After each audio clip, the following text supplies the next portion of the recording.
أعوذ بالله من الشيطان اللعين الرجيم. بسم الله الرحمن الرحيم. الحمد لله رب العالمين، الصلاة والسلام على أشرف الأنبياء والمرسلين سيدنا أبي القاسم محمد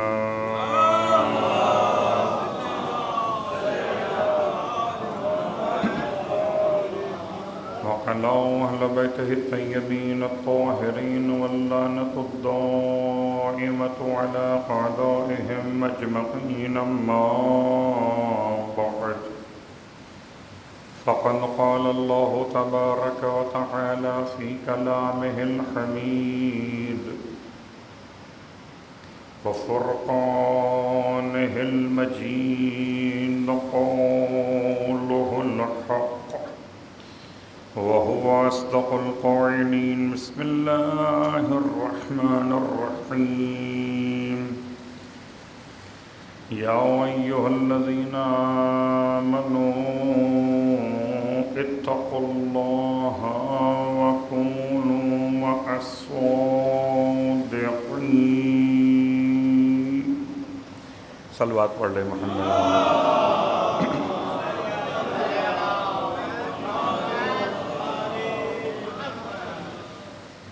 تمام تعریفیں اس خدائے بزرگ و برتر کے لیے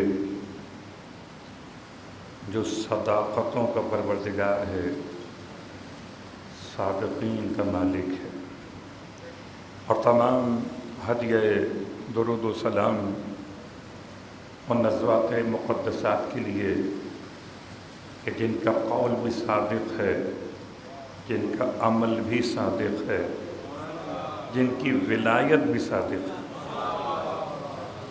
الحمدللہ الذی جعلنا من المتمسکین بالقرآن العظیم وجعلنا من المتمسکین بولایت علی بن ابی طالب علیہ السلام.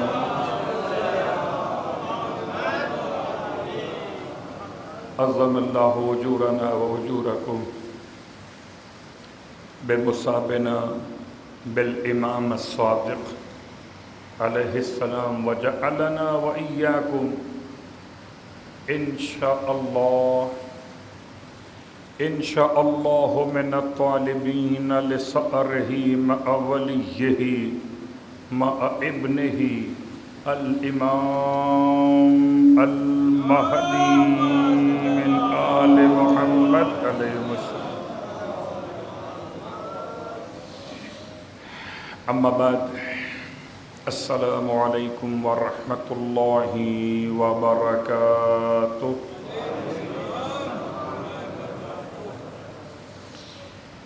شکر خدا کے ساتھ آپ کی خدمت مقدس میں اولاً تعزیت پیش کرتا ہوں. روز شہادت فرزند زہرا، فرزند امیر المؤمنین، فرزند سرکار نبی اکرم صلی اللہ علیہ وآلہ وسلم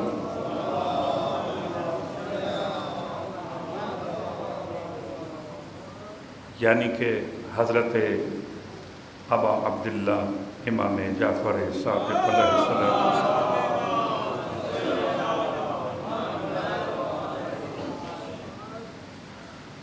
روز تعزیت کی مناسبت سے حجت خدا کی بارگاہ میں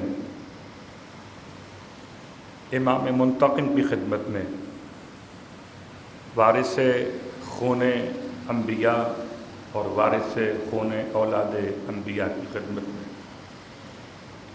تعزیت پیش کرتے ہیں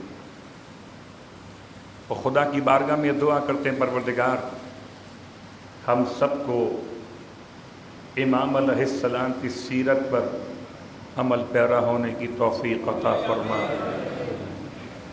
ہم سب کو امام علیہ السلام کے روضے کی زیارت نصیب فرما. اور ہم سب کو پروردگار امام علیہ السلام کے خون کے انتقام کے لیے امام منتقم کے خادموں میں ناصروں میں شمار صلوات پڑھ لیں محمد و علیہ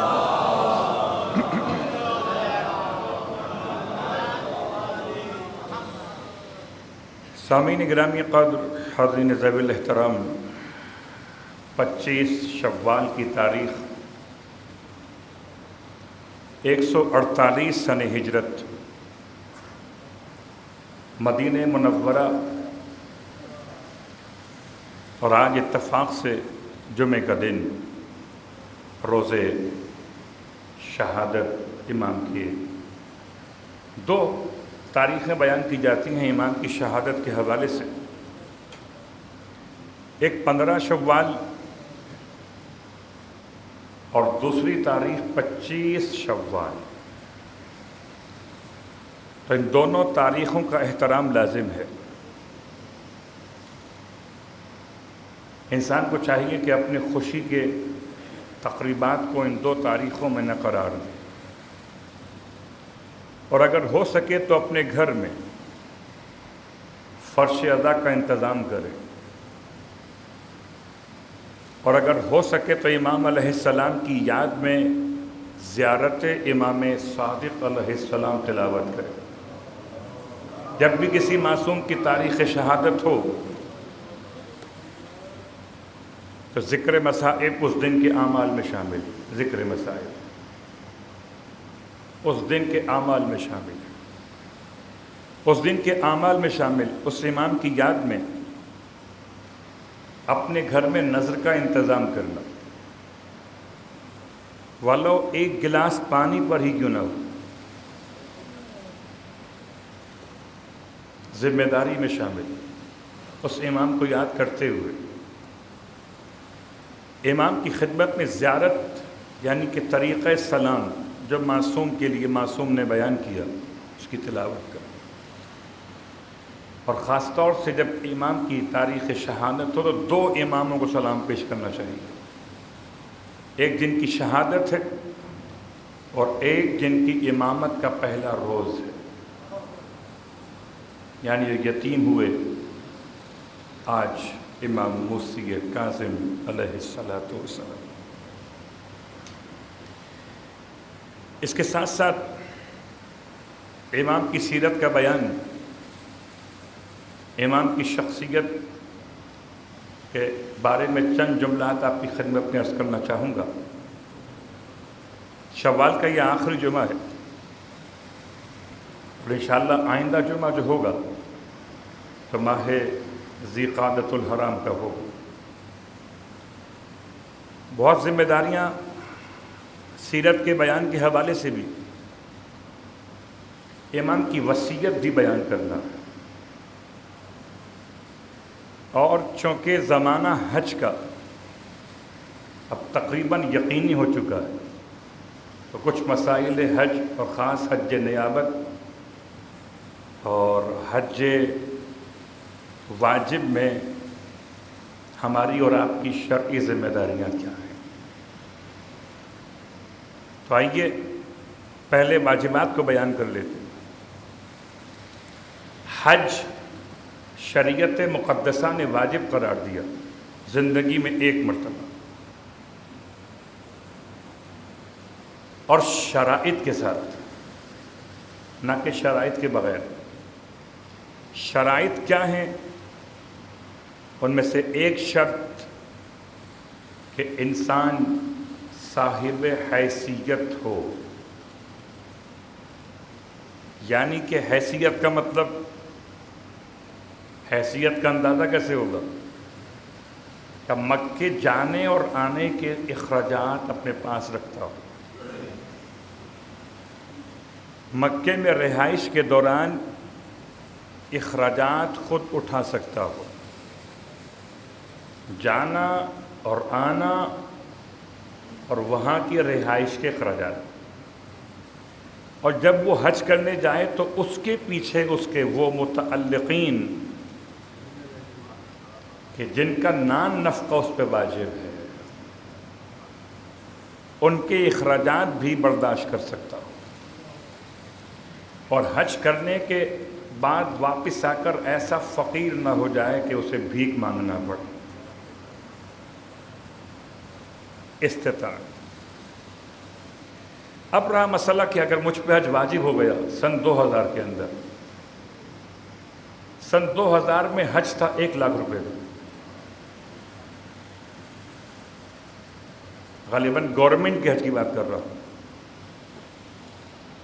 سن 2000 میں گورنمنٹ کی اسکیم میں جو حج تھا وہ 1,00,000 روپے کا تھا، اور اس زمانے میں جو حج پرائیویٹ تھا وہ تقریباً 1.5 لاکھ یا 2 لاکھ کا تھا۔ تو اگر میرے پاس سن 2000 میں 2 لاکھ روپے تھے تو مجھ پر حج مستقر ہو گیا۔ کچھ بہانے ہوتے، مولانا کیا کریں بیٹیوں کی شادی نہیں ہوئی ابھی۔ شادی اگر آپ کی بھی نہ ہوئی ہو تب بھی حج واجب ہوگا، اس لیے کہ شادی کا حج سے کوئی تعلق نہیں ہے۔ جب آپ کی شادی کا نہیں ہے تو آپ کے بچوں کی شادی کہاں سے آ جائے؟ یہ بات یاد رکھیے، اس میں کوئی گنجائش نہیں۔ ارشاد فرماتے ہیں اللہ کے حبیب کہ من صوف الحج، جو حج کو اتنا تاخیر میں ڈالے حتی یموت، سن 2000 سے حج واجب ہو چکا تھا، نہیں 2001 میں جاؤں گا، بھی گرمی بہت ہے، مثلا سن 2002 میں جاؤں گا، یہاں تک کہ کرتے کرتے 2022 آ گیا،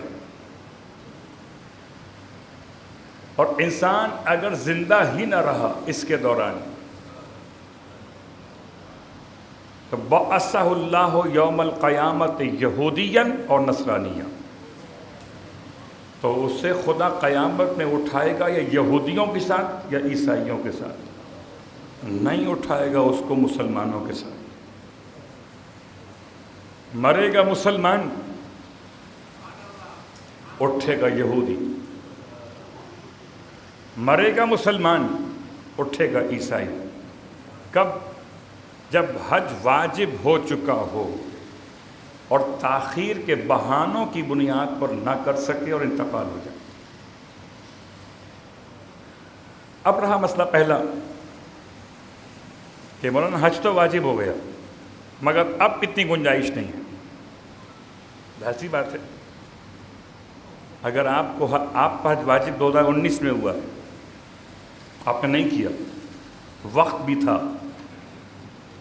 صحت بھی تھی، عافیت بھی تھی، پیسے بھی تھے، کوئی رکاوٹ بھی نہ تھی، پھر بھی نہیں گئے، قیل اور قال کرتے رہے، اب حج ہو گیا اتنا مہنگا کہ آپ کی گنجائش سے باہر نکل گئے۔ اب سوال ہی پیدا ہوا کہ کیا قرضہ لے کر حج کر سکتے؟ بڑا مشہور ایک محاورہ ہے کہ سنتے ہیں مقروض کو حج پہ نہ جانا چاہیے۔ حاجیو، اجر رسالت تو کر لو ادا، سنتے ہیں مقروض کو حج پہ نہ جانا چاہیے۔ یہ شاعر کی زبان میں ہے، اس کا فقہی مسئلہ کیا ہے؟ صلوات پڑھ لیں محمد علیہ۔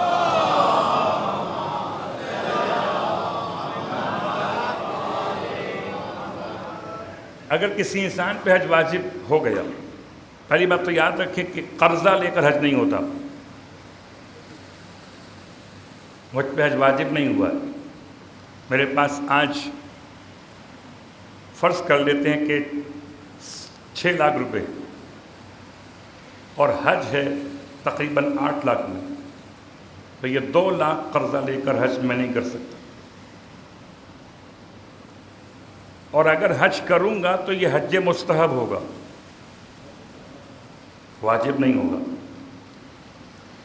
اور پھر اس کے بعد حج واجب مجھ پر باقی رہے گا اس حج کے کرنے کے بعد۔ لیکن مسئلہ اس کا جس پر پہلے سے واجب ہو گیا، اور نہیں کیا. اور اب دو صورتیں، یا تو میرے پاس ایسے ایسٹس ہیں، ذرائع ہیں، میرے پاس ایسے پلاٹس، مکان، فلیٹ، دکان یا زیورات الاخر کہ جن کی مالیت کے لحاظ سے میں قرضہ لوں تو ایڈجسٹ ہو جائے گا، تو یہ قرضہ لے کے میں حج کر سکتا ہوں. بات واضح ہو رہی؟ اب یہ قرضہ نہیں ہے، یہ پلاٹ کی قیمت کے طور پر ہے. میں نے فائل آپ کے پاس رکھوائی اور آپ سے پیسے لیے اس فائل کے اگینسٹ اور چلا گیا حج پر، تو یہ قرضہ نہیں ہے، یہ میرا پلاٹ آپ کے پاس ہے، آپ کی ملکی ہو جائے گا واجب. ایک راستہ اور، وہ کیا ہے کہ اگر حج واجب ہو گیا ہو اور آپ نے نہ کیا ہو تو قرضہ لے کر حج کر سکتے ہیں. واجب حج کیسے ہوگا؟ کہ پھر آپ کاروان جو جا رہا ہو، جس کے ساتھ جانا چاہتے ہو، اس کاروان کے ذمہ داران سے ایک ڈیل کریں، ایک مصالحت کریں. لفظ ڈیل سیاسی ہو گیا، چھوڑ دیتے ہیں. لفظ مصالحت بہتر ہے، پتہ نہیں چلتا کس کی کب ڈیل ہو جاتی ہے. خدا معلوم ڈیل ہوتی ہے یا خدا کی طرف سے ڈھیل ہوتی ہے، وہ الگ ہے.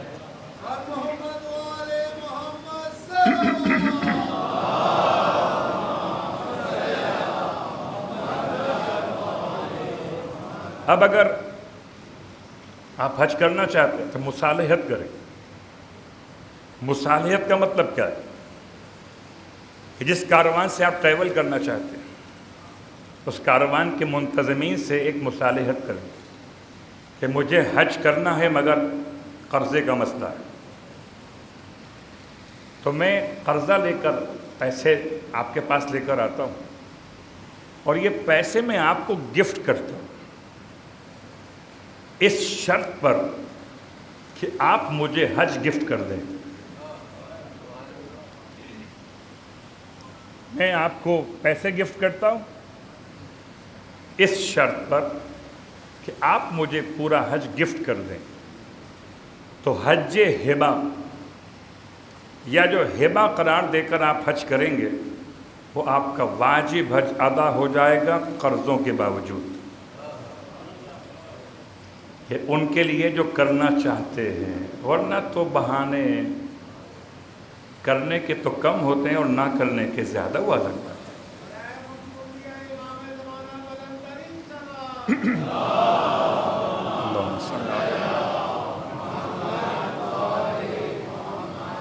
اور آئیے بہت جلدی بات کو مکمل کریں کہ بات طولانی ہو گئی. پھر سن لیجئے کہ کسی کو حج نیابت پر بھیجنا کیسا ہے. نیابت کیا ہے اور حج بدل، حج نیابت، اس کے دو نام ہیں اور ایک ہی مقصد ہے، ایک حج. مثلا اپنے والد کی طرف سے، اپنی والدہ کی طرف سے کسی کو آپ نے بھیجنا ہو، یہ سنت مولا کائنات ہے. مولا 4 افراد کو ہر سال حج نیابت پر بھیجتے تھے. 4 افراد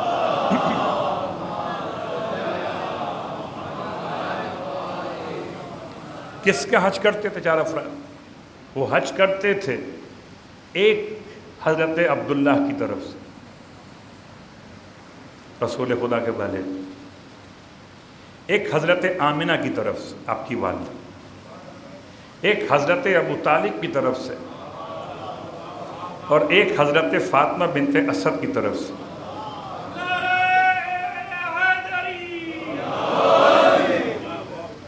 چار افراد ہر سال مولا کی طرف سے حج نیابت پر جاتے تھے. ان 4 شخصیات کے نیابت مقدس کے حوالے سے سنت معصوم ہے یہ عمل انجام دینا. چلیے مستحبات چھوڑ دیتے ہیں کیونکہ مہنگائی بہت ہو گئی. اب ایسے مستحبات تو شاید اختیار میں بھی نہ رہیں جو خرچے والے. لیکن جو واجبات ہیں وہ سن لیجیے۔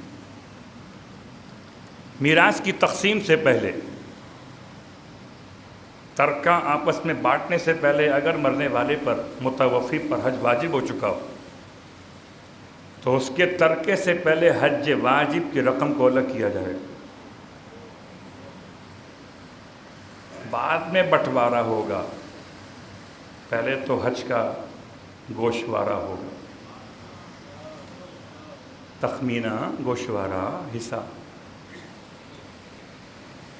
بات واضح ہو رہی؟ حج واجب۔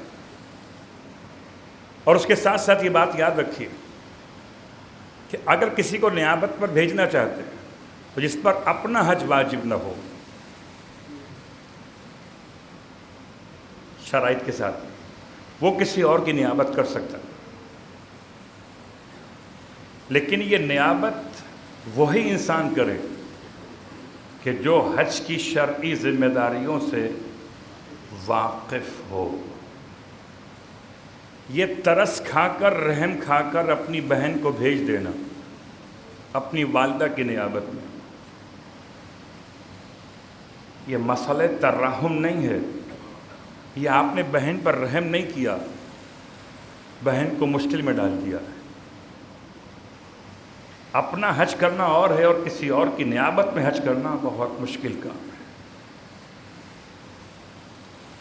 حج نیابت کبھی ہو سکتا کہ آپ جس کو بھیجنا چاہتے ہیں اس کی ذمہ داری ہے کہ وہ تمام تر اختلافات مراجع الزام، مسائل کی باریکیوں کو سمجھتے ہوئے حج کو انجام دے۔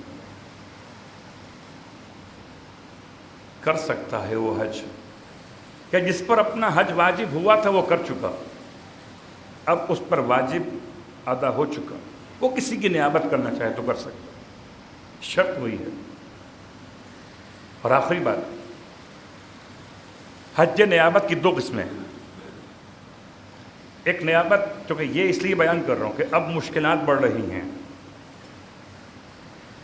حج نیابت کی دو قسمیں، ایک حج بلدی، ایک حج میقاتی۔ حج بلدی مطلب شہر سے جہاں پر وہ رہتا ہو نیابت کرنے والا نائب، اس کے شہر سے مکے تک کے سفر کے سارے اخراجات پے کر۔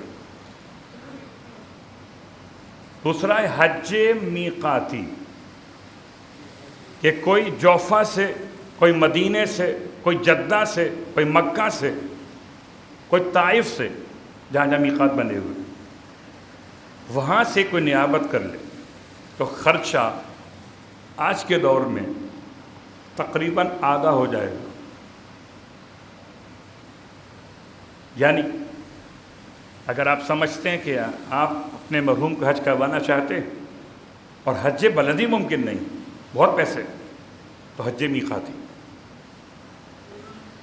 لیکن یہ ذمہ داری ہے، یہ لیبر ٹائپ کے افراد کو حج کروانے کا کوئی تحفہ نہیں ہے۔ جو سمجھدار مومن ہو، چاہے مزدور ہی کیوں نہ ہو، طہارت کو سمجھتا ہو، نماز صحیح پڑھتا ہو، حج کے واجبات تو صحیح کر سکے، خالی پیسہ دینا تو مقصد نہیں ہے، اس پر اعتماد بھی ہو، آپ کو بھی کہ یہ حج کرے گا اور صحیح کرے گا، کم از کم طہارت اور تلاوت و قرأت کے اعتبار سے، اور مسائل کو سمجھتے۔ اور آخری بات کہ اب اگر کچھ اجرت طلب کر لے وہ آپ سے، جیسے اجرت کی نماز ہوتی، اجرت کے روزے ہوتے، پیسے دو، کسی مرحوم کی نماز قضا پڑھو، عجیب بات ہے ویسے، لیکن ہے، طریقہ یہ بھی ہے پڑھوانے کا۔ اور یہ اس لیے نہیں کہ وہ غریب ہے، اس لیے کہ آپ کے پاس وقت نہیں ہے۔ اجرت کے پیسے اس لیے نہیں کہ وہ غریب ہے، آپ یہ دیکھ کے دو کہ غریب کو دے رہے، نہیں، یہ کوئی صدقہ خیرات نہیں ہے، اجرت ہے اس کی۔ چونکہ آپ نہیں پڑھ سکے ہو تو آپ کی جگہ جو آپ کے والد کی نماز پڑھے گا اس کو آپ حق زحمت دو گے، صدقہ و خیرات نہیں دو گے۔ اجرت کی نماز، اجرت کا روزہ، اسی انداز سے اجرت کا حج بھی ہے۔ حج واحد عبادت ہے جو زندہ انسان کی طرف سے بھی نیابتاً ہو سکتا ہے۔ اس میں منوب انہو کا مرنا شرط نہیں ہے۔ نماز میں، روزے میں تو مرنا شرط ہے۔ جب تک ابا زندہ ہوں تو ابا کی نمازیں کوئی اور نہیں پڑھ سکتا۔ جب تک ابا زندہ ہوں تب تک ابا کے روزے کوئی اور مگر حج کر سکتا ہے اگر ابا حج کے قابل نہ رہے ہوں اور ان پر حج پہلے سے واجب ہو چکا ہو۔ تو بس یہ ذمہ داری تھی، اور جب بات یہاں تک پہنچی تو صرف اختصار کے ساتھ امام جعفر صادق علیہ السلام کی بارگاہ مقدس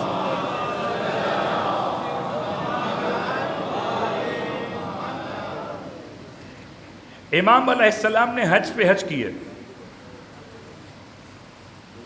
جیسے چوتھے امام نے کیے، پانچویں امام نے کیے۔ اسی انداز سے عرفہ کے میدان کی دعائے عرفہ امام حسین علیہ السلام بھی ہے اور امام جعفر صادق علیہ السلام بھی۔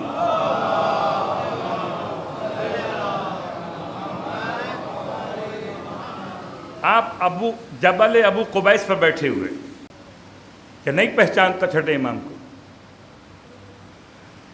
واقعہ 113 سن ہجرت کا ہے، یعنی پانچویں امام کی شہادت سے 1 سال پہلے کا واقعہ۔ کہتے بیٹھا ہوا تھا میں اس پہاڑ پر، جس پہاڑ کا نام ابو قبیس بھی ہے اور جبل امین بھی ہے۔ میں نے دیکھا کہ ایک نورانی شخصیت تشریف فرما ہے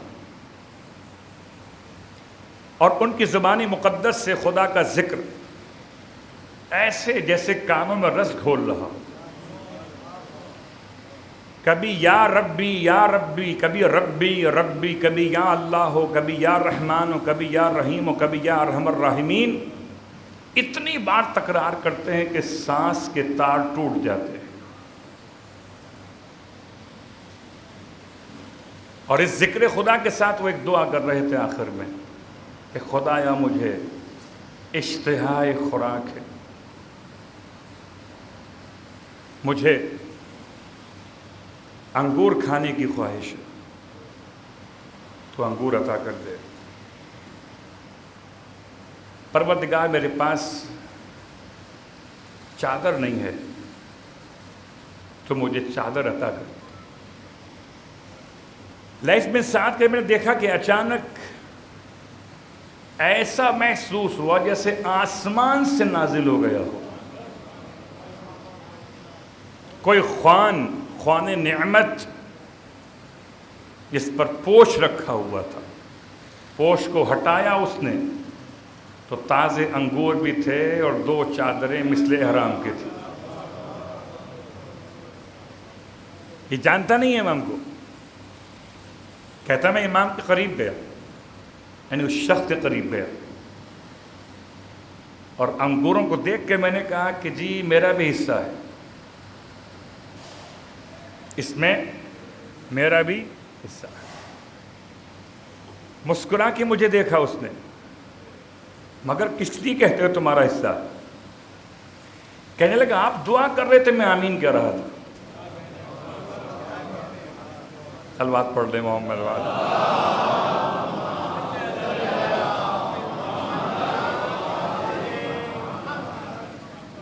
آپ دعا کر رہے تھے، میں آمین کہہ رہا تھا، تو آمین کہنے والے کو بھی کچھ ملنا چاہیے۔ امام پلٹ کے فرماتے کہ میری دعا تیری آمین کی محتاج نہیں ہے، لیکن یہ شان کرم کے مناسب نہ ہوتا۔ اگر کوئی امید لگا لے تو اس کی امید کو معصوم توڑا نہیں کرتا۔ آپ نے فرمایا اچھا، انگور امام نے اسے عطا کیے۔ کہتے ہیں مجھے چادر کی حاجت نہیں، بس انگور کھانے تھے۔ امام نے شکر خدا کو ادا کیا اور وہ چادریں آپ نے زیب تن فرمائی، فرمایا تم اب دور چلے جاؤ. آپ نے وہ چادریں زیب تن فرمائی. کہتا ہے میں انگور کھا کے چلا، ایسا انگور تھا کہ میں نے ایک دانہ اٹھا کے کھایا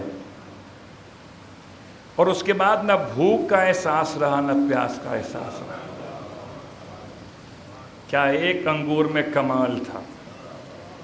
میں کہتا ہوں انگور کا کمال نہیں تھا، دست معصوم کا کمال تھا. ایک انگور میں بھلا کوئی کسی کا پیٹ بھر سکتا ہے؟ اسے تو منہ نہیں بھرتا، پیٹ کہاں بھرے گا؟ صلوات پڑھے محمد علیہ. ایک انگور سے کیا؟ خیر تفصیل کا وقت نہیں ہے، ورنہ انگور کھانے کے آداب بھی ہیں کہ ایک ایک کر کے کھانا چاہیے یا چار چار کھانے چاہیے، وہ بھی الگ موضوع، مگر وقت نہیں ہے. بات کو سمیٹتے ہوئے یہ خاص میں نے واقعہ کیوں آپ کی خدمت میں پیش کیا کہ کچھ تعلق ہے انگور کا. انگور جنت کے پھل کے مشابہ پھل، اس میں زحمت نہیں ہے. یہ بیماروں کے لیے، ضعیف افراد کے لیے یہ خدا کی عظیم نعمت ہے. پانی کی کمی بھی دور کرتا ہے، توانائی پہنچاتا ہے. اس کے بعد کہتے ہیں میں پہچان ایسا کون تھے جب نیچے میں صحن میں پہنچا خانہ کعبہ کے تو دیکھا کہ مجمع ان کی طرف لپک رہا ہے، لپٹنا چاہتا ہے. میں نے پوچھا لوگوں سے یہ ہیں کون؟ کہ تجھے نہیں معلوم یہ جعفر صادق آل محمد ہیں.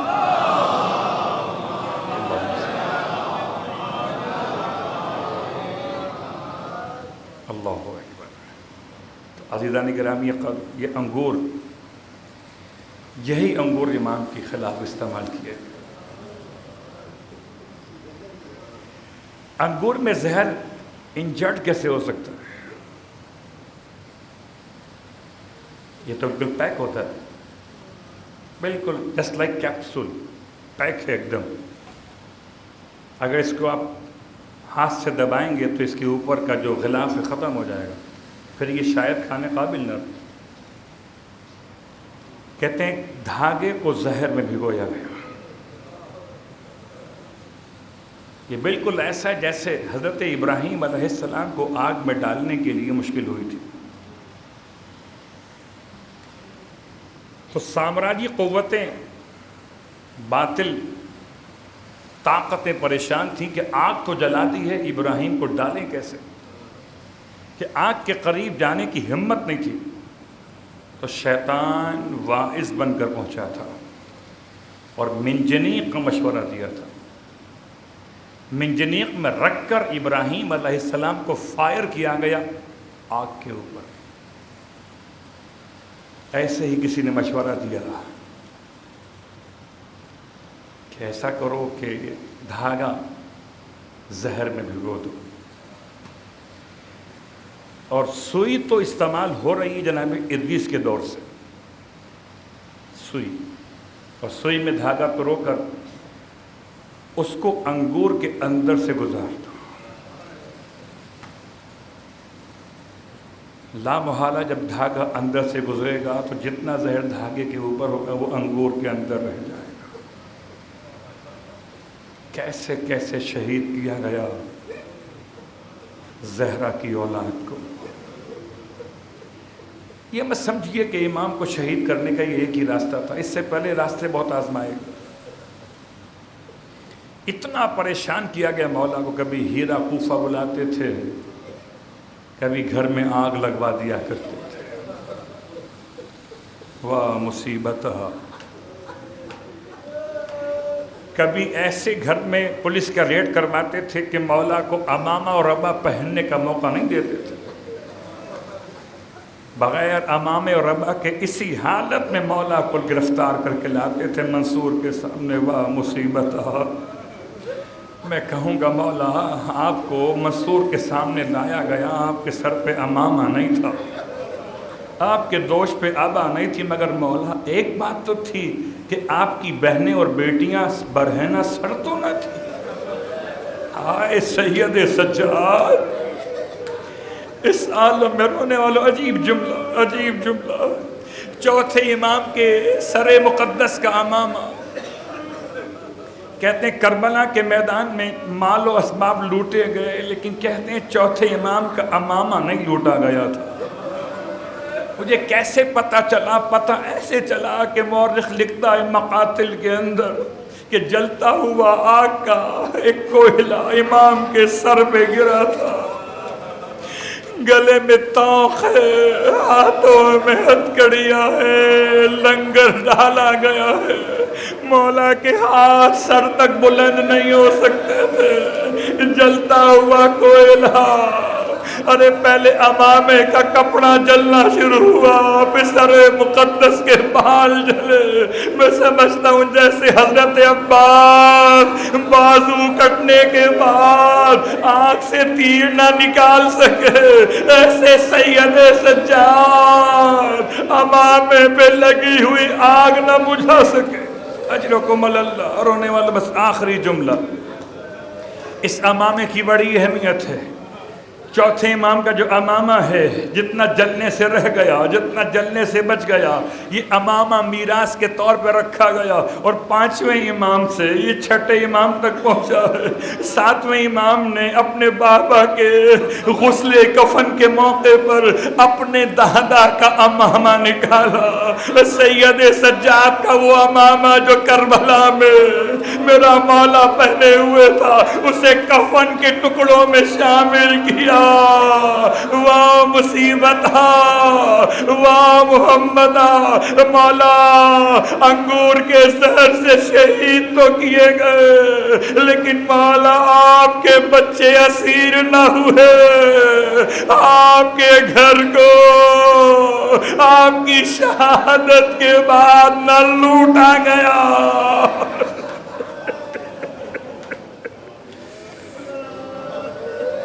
اللہ ولعنۃ اللہ علی القوم الظالمین وسیعلم الذین ظلموا ای منقلب ینقلبون۔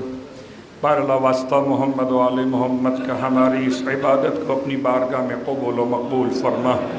پروردگار امام علیہ السلام کے قاتلین پر لعنت شدید کو نازل فرما۔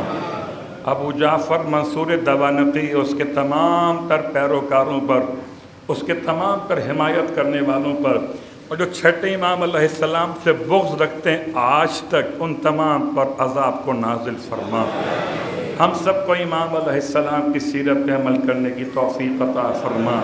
پروردگار شدید گرمی کے وقت میں ہم تو سائے میں بیٹھے ہوئے ہیں، اوپر پنکھوں کی ہوا موجود ہے، قبر امام جعفر صادق دھوپ کے اندر، ایسی شدید دھوپ مدینے کی ہے، قبر کی زمین جلتی ہے، مگر کوئی سائبان کا انتظام نہیں۔ خدایا اب یہ انتظام تو فرما دے، اسباب عطا فرما کہ معصومین کے روزے تعمیر ہو سکے۔ پروردگار ہم سب کو مولا کے روزے کی زیارت نصیب فرما، مولا کی شفاعت نصیب فرما، مولا کے خون کے انتقام کے لیے مولا کے لخت جگر، مولا کے غلاموں میں ہم مولائیوں کو شامل فرما۔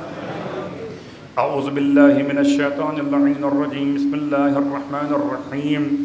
انا اعطیناک الکوثر فصل لربک وانحر ان شانئک هو الابتر۔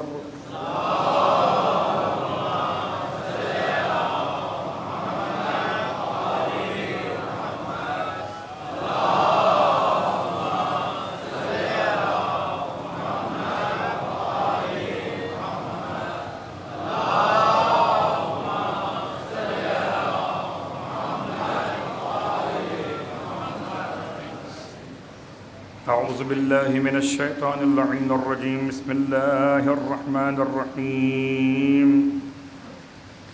الحمد للہ رب العالمین، اللہم لک الحمد بدیع السماوات والارض الجلال والاکرام، رب الارباب وانت اللہ لا الہ الا انت الکریم المتکرم العظیم۔ الصلاة والسلام على محمد نبي الرحمة سيد المرسلين وعلي بن أبي طالب سيد الوصيين وفاطمة الزهراء سيدة النساء العالمين وحسن المجتبى حجة الله على الخلق أجمعين والحسين الشهيد المظلوم وارث أمير المؤمنين وعلي بن الحسين زين العابدين ومحمد بن علي باقر من الأولين والآخرين وجعفر بن محمد الصادق الصديق والمقتدي بآبائه الصالحين وموسى بن جعفر الكاظم من أولاد النبيين وعلي بن موسى الرضا من إترة بررة المتقين ومحمد بن علي الجواد ولي المؤمنين وعلي بن محمد السراج المنير إمام الخاشعين والحسن بن علي سيد الأوصياء المنتجبين والخلف القائم المهدي المنتظر الحجة بعد آبائه على خلقك المودي النبي كوارث علم المعصيين من الوسيين الذي ببقائه بقية الدنيا بيمنه رزق الورى وبوجوده ثبتت الأرض والسماء وبه يملأ الله الأرض قسطا وعدلا كما ملئت ظلما وجورا وأجل لنا اللهم ظهورا إنهم يرونه بعيدا ونراه قريبا برحمتك يا أرحم الراحمين.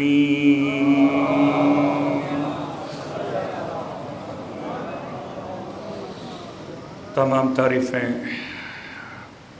اس خدائے بزرگ برتر کے لیے جو اہل تقوی بھی اور اہل مغفرت اور تمام ہدیہ درود و سلام اور نزوات مقدسات کے لیے جو باعث تقوی بھی ہیں اور باعث مغفرت. اما بعد اپنے نفس کے لیے اور تمام صاحبان ایمان کے لیے مسلسل وہی پیغام اتقوا اللہ حق تقاتہ یا واتقوا اللہ ما استطعتم. اے بندگان خدا اللہ کی بارگاہ میں تقوی اختیار کیجیے، اپنے آپ کو گناہوں سے بچائیے. گناہ کبھی خیالات میں ہوتے ہیں، کبھی نگاہوں سے ہوتے ہیں، کبھی زبان سے ہوتے ہیں اور کبھی سماعتوں سے ہوتے ہیں، کبھی ہاتھوں سے ہوتے ہیں، کبھی باقی بدن کے پوشیدہ مقامات سے. ہر قسم کے گناہ سے اپنے آپ کو بچائیے. نہ کسی کے بارے میں برا خیال کیجیے، نہ کسی پر تہمت اختیار کیجیے، نہ کسی کی شخصیت کو زخمی کرنے کے لیے اس کی غیر موجودگی میں اس کی برائیاں پھیلائیے. کہ برائی تو برائی ہے، اس سے بدبو تو آ سکتی، خوشبو نہیں آ سکتی. امام کی وصیت، یہ چند جملے آپ کی خدمت میں جو وصیت چھٹے امام علیہ السلام نے ساتویں امام کو فرمائی.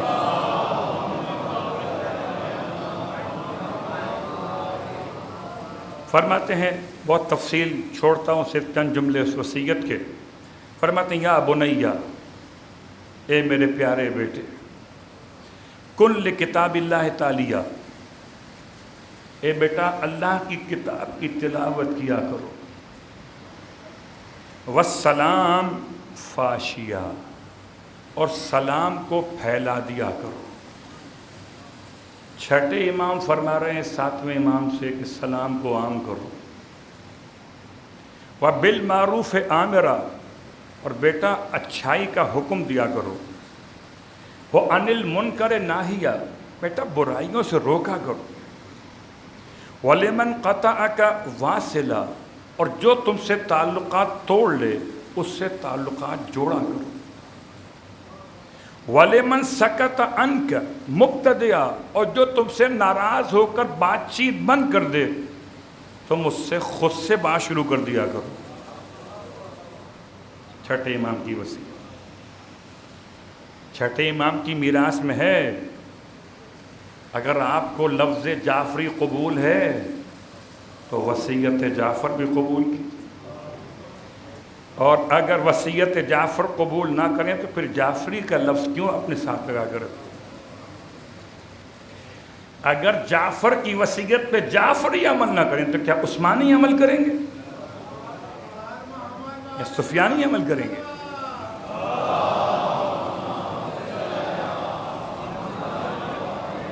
وَلِمَنْ سَكَتَ عَنْكَ مُبْتَدِعًا، اور جو آپ سے بات چیت بند کر ناراض ہو کر مبتدعا، اس سے خود سے آغاز کرو بات کرنے کا۔ امام فرمائے وَلِمَنْ سَأَلَكَ مُعْطِيًا، جو تم سے سوال کرے اسے عطا کر دو۔ وَإِيَّاكَ وَالنَّمِيمَةَ، بیٹا اس بات سے بچو کہ چغل خوری کو انجام دو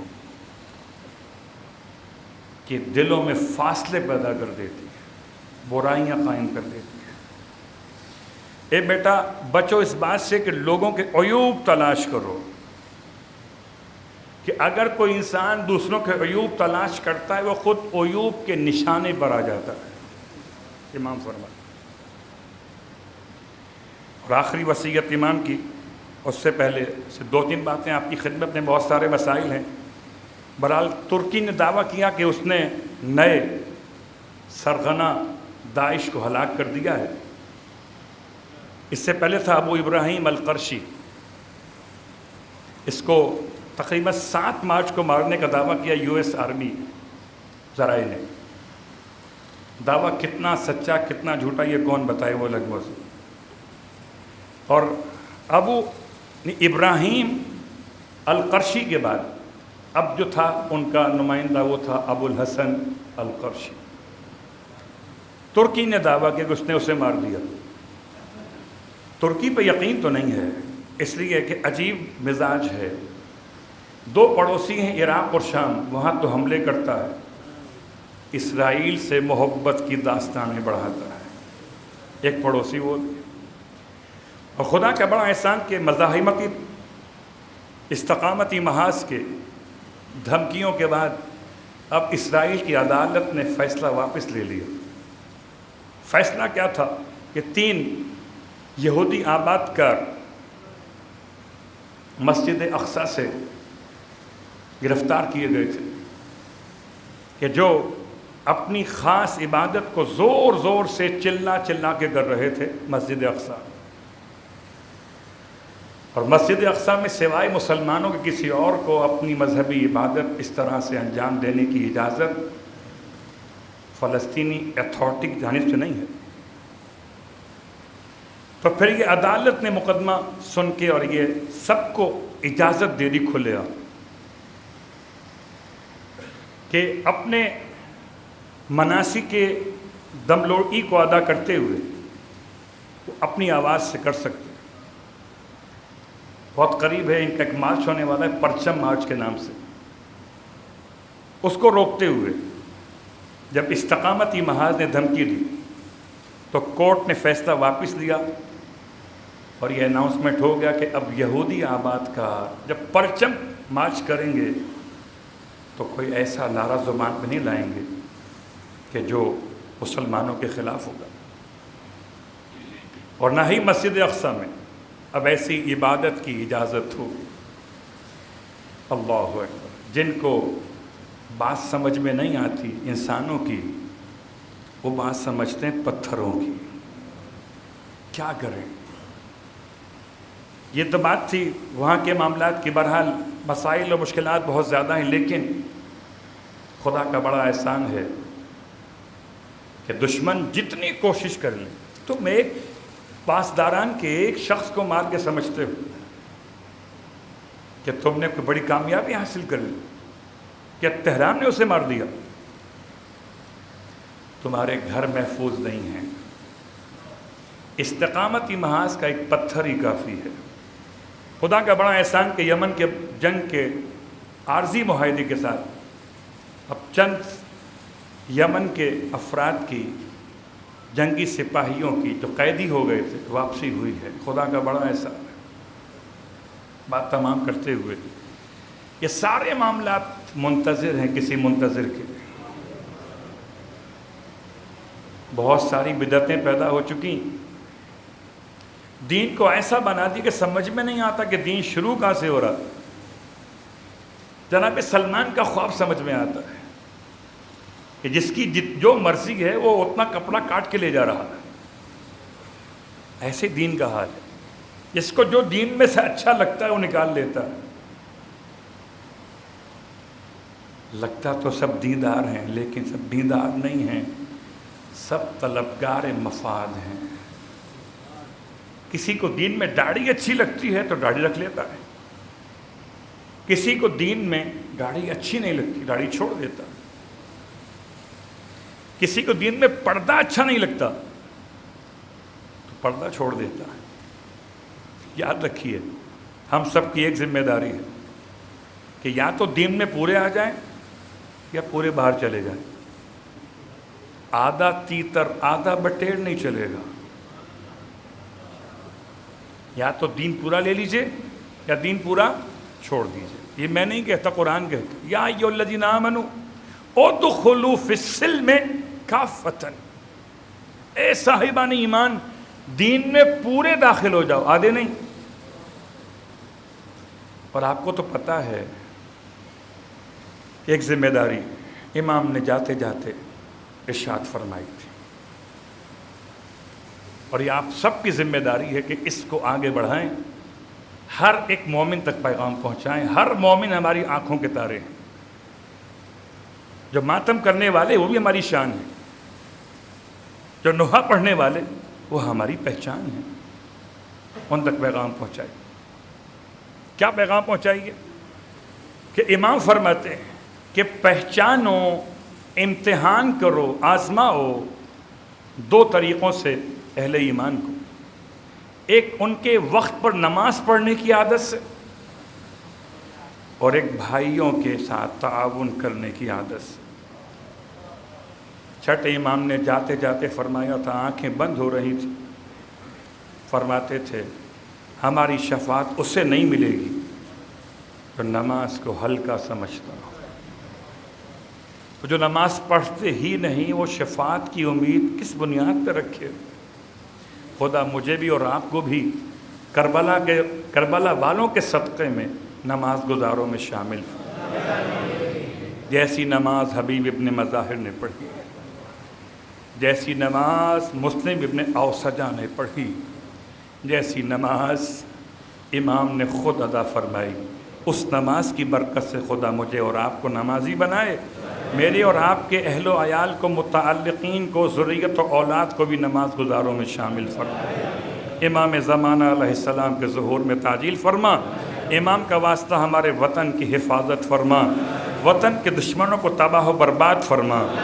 پروردگار مشکل حالات، مہنگائی بہت شدید ہے، مالک رزق میں اتنی برکت عطا فرما کہ مہنگائی کی بنیاد پر ہاتھ نہ پھیلانا پڑے، عزت محفوظ فرما۔